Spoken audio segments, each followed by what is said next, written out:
I have only a few accounts from Lavenham in my files.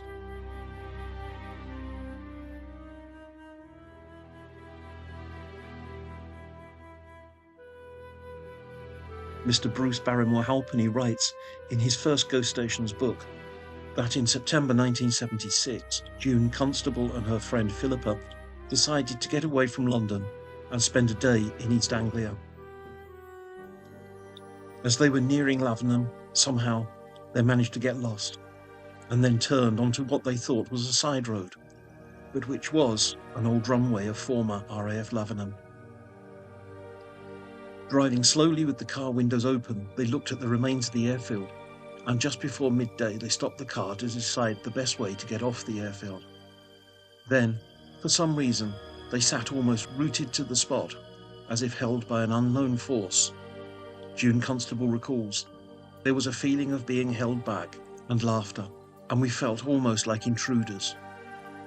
From being an ordinary happy morning, suddenly I felt catapulted back in time, almost as though I was surrounded by young people, alive and active, but they were not.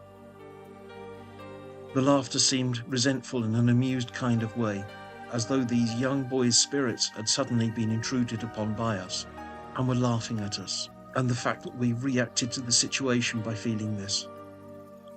Also, a feeling of great sadness enveloped the airfield, and the bright day was gone."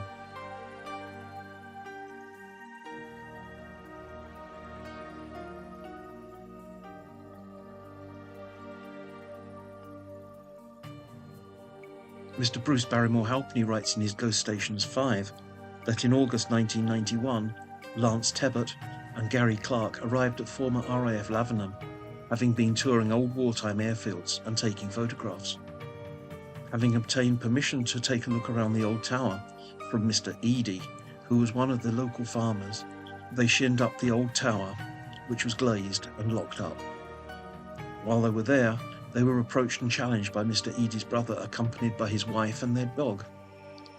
Upon identifying themselves and stating that they had permission, they were told that the control tower had been lived in by an old gamekeeper just after the Americans departed in 1945. He then unlocked the tower for Lance and Gary to look around inside. It was about 1930 hours when they stood on the top floor with Mr. and Mrs. Eady and their dog, looking at an old flight blackboard and the old parquet flooring, when Mr. Eady decided to check that all the windows were secure. It was immediately after closing the latch on one that didn't want to close properly that the dog shot out of the tower, closely followed by Mr. Eady to retrieve him. It was then that Lance Tebbert, Gary Clark and Mrs. Eady heard the sound of heavy bombers flying over the airfield, an experience that lasted about 45 seconds.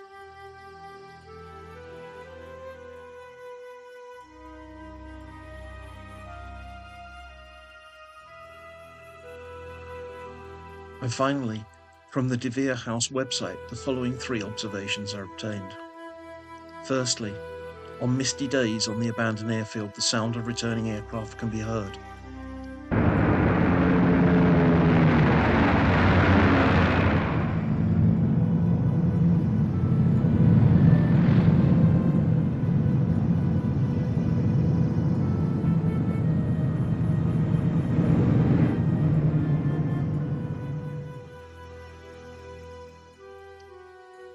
Secondly, the shadow of a B-24 Liberator has been seen in the clouds above the airfield.